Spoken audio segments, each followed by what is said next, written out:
Salut à tous, c'est toujours un plaisir de vous retrouver dans le cadre de notre rendez-vous hebdomadaire Recap. C'est le 23e numéro et le tout dernier de l'année 2020. Ah oui, cette édition sera donc particulière, elle ne sera pas comme les autres. Recap revient sur certains sujets qui ont marqué l'actualité camerounaise. Il faut tout de même noter que le Cameroun a traversé pas mal d'événements sombres cette année 2020. Alors, nous allons commencer par cette tuerie commise dans la nuit du 14 février à Gambour, dans le nord-ouest. Regardons. Le Cameroun reconnaît le rôle de l'armée dans la mort de civils dans la localité de Ngarbou, dans la région du nord-ouest du pays. Dans un communiqué de la présidence de la République, le Cameroun rétablit les responsabilités de l'armée et d'un groupe d'autodéfense dans les meurtres de Ngarbou qui ont fait 13 victimes civiles, dont 10 enfants au cours des affrontements. Le chef de l'État avait ainsi privilégié la piste des enquêtes plus approfondies. Alors que les Camerounais se remettaient peu à peu de cette tragédie qu'ils devaient désormais affronter, ça. Choc atteint le Cameroun. Un cas vient d'être confirmé dans notre pays. Il s'agit d'un citoyen français arrivé à Yaoundé le 24 février dernier et actuellement en isolement à l'hôpital central de la capitale. La maladie a progressivement évolué, puis les cas d'infection se sont multipliés considérablement. Le 6 mars 2020, le Cameroun annonçait son premier cas de Covid-19. Un mois plus tard, le pays d'Afrique centrale passait au stade 2 de la pandémie, avec 658 cas confirmés, dont 9 décès et 17 guérisons, selon le bilan officiel du lundi 6 avril 2020. Face à l'essor de la contagion, le gouvernement camerounais a mis en place, depuis le 17 mars 2020, une kyrielle de mesures barrières. Celle-ci n'était pas sans conséquences. Ici, malgré la circulation du virus, pas de fermeture de magasins. Pour Jeannette, impossible de fermer boutique, car elle ne compte que sur ses ventes pour continuer à nourrir sa famille. Si l'État nous laisse tous à la maison, de rester à la maison, on va nourrir les enfants comment? Il n'y a pas l'argent. Même si le coronavirus est encore présent, les malades se font de plus en plus rares et la vie a repris son cours normal. Soyons donc vigilants et continuons de respecter les mesures barrières. Un autre événement qui a fait de nombreuses victimes au cours de cette année, ce sont ces inondations causées par des pluies diluviennes dans les régions du littoral et de l'extrême nord. Revenons sur ces inondations en images.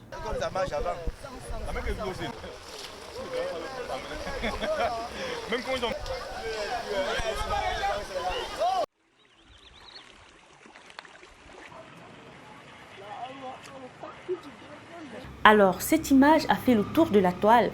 C'est pour dire à quel point la situation était alarmante. À présent, parlons du 22 septembre 2020, une date qui a beaucoup fait parler d'elle au Cameroun. Regardez et vous saurez pourquoi.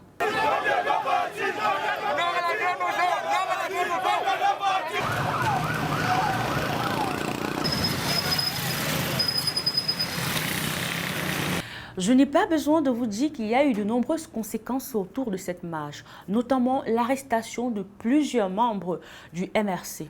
À Bafan, il y a eu 10 arrestations. Sur l'intervention de la population, la police a libéré 3.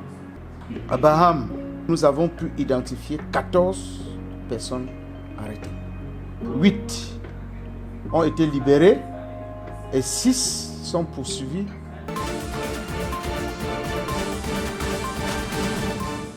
Une autre date qui restera à jamais dans l'histoire du Cameroun, c'est le 24 octobre 2020, un jour sombre pour tous les Camerounais. Des parents d'élèves en pleurs, impuissants en arrivant sur les lieux de l'attaque. Dans ce collège de Koumba, au sud-ouest du Cameroun, les traces de sang sont visibles partout dans la salle de classe. Un peu plus tôt, un groupe armé de 9 personnes a fait irruption en plein cours. People were crying. People were shouting. By then, I never knew that they were killing people here. So after they are done, they run away. Before, when we were running away, I saw dead bodies lying here. Plusieurs élèves âgés entre 9 et 12 ans ont été tués dans cette attaque et une douzaine d'autres ont été blessés. Même si la tragédie est désormais derrière nous, les blessures saignent encore. À Kumba, dans les quartiers où ne résonneront plus les rires de certains enfants, les visages sont fermés. Difficile d'exprimer sa douleur pour ce père qui a perdu sa fille de 12 ans. Réni, il assure qu'il ne laissera plus ses enfants aller à l'école. I prefer my picking the children for house. Yes, me. Then you talk now say school fine. We don't say school fine. L'année 2020 a aussi été une année élective au Cameroun.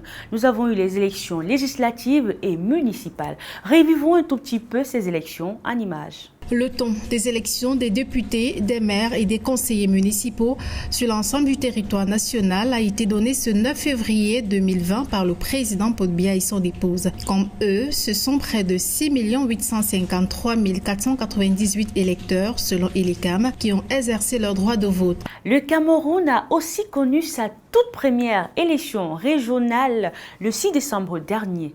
Et les présidents des conseils régionaux sont désormais connus. Regardons ça. Le bureau exécutif régional du centre affiche complet. Une dame, 6 hommes.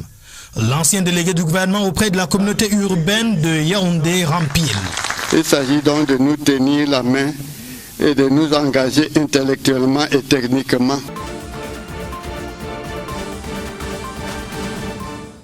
Il y en a qui ont été honorés cette année par le président de la République, Paul Biya. Ce sont les Lions indomptables du Mondial 90. Ils ont reçu des appartements de la part du chef de l'État. Une promesse faite il y a 30 ans. La clé à François Mambiik, qui a une deuxième et une troisième maison à Yaoundé, qui aura une troisième, parce que là, François Mambiik, pour ne pas trahir un secret, loge au quartier Omnisport. German, how good, how sweet it is that at your old age you have such a presidential gift. Nous avons également, au cours de cette dernière édition de l'année du Recap, une pensée pour nos illustres disparus.